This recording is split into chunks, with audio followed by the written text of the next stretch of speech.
Silt बहुत ही महीन कणों को कहते हैं जो रेत से तो छोटे होते हैं लेकिन मिट्टी से थोड़े बड़े होते हैं। आसान भाषा में कहे तो जब नदी या नाले बहते हैं तो वे अपने साथ मिट्टी को घसीट कर ले जाते हैं। यह मिट्टी पानी में घुलकर बहती रहती है।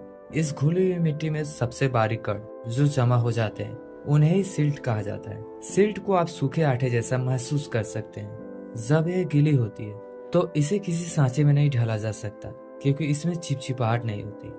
आप इसे अपने दांतों से भी रगड़कर महसूस कर सकते हैं। इसके कण थोड़े कड़े और रेत जैसे लगेंगे। एग्जाम्पल के लिए सबसे पहला नदी का तल।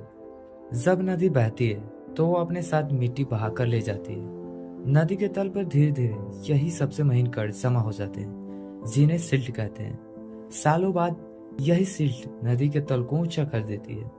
दूसरा, मिट्टी के बर्तन बनाना। कुम्हार सिल्ट का इस्तेमाल मिट्टी के बर्तन बनाने में नहीं करते। ऐसा इसलिए है क्योंकि गाद में चिपचिपाहट नहीं होती, इसलिए इसे किसी सांचे में नहीं ढाला जा सकता। वे इसके लिए मिट्टी का इस्तेमाल करते हैं। एंड लास्ट, खेतों की उपजाऊ मिट्टी। कुछ मात्रा में गाद खेतों के लिए बहुत फायदेमंद होती है।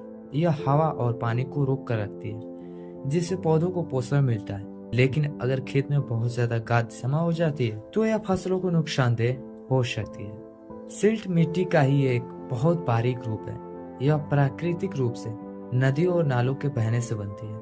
इसका खेतों के लिए थोड़ी मात्रा में फायदा है लेकिन ज्यादा मात्रा में हानि है।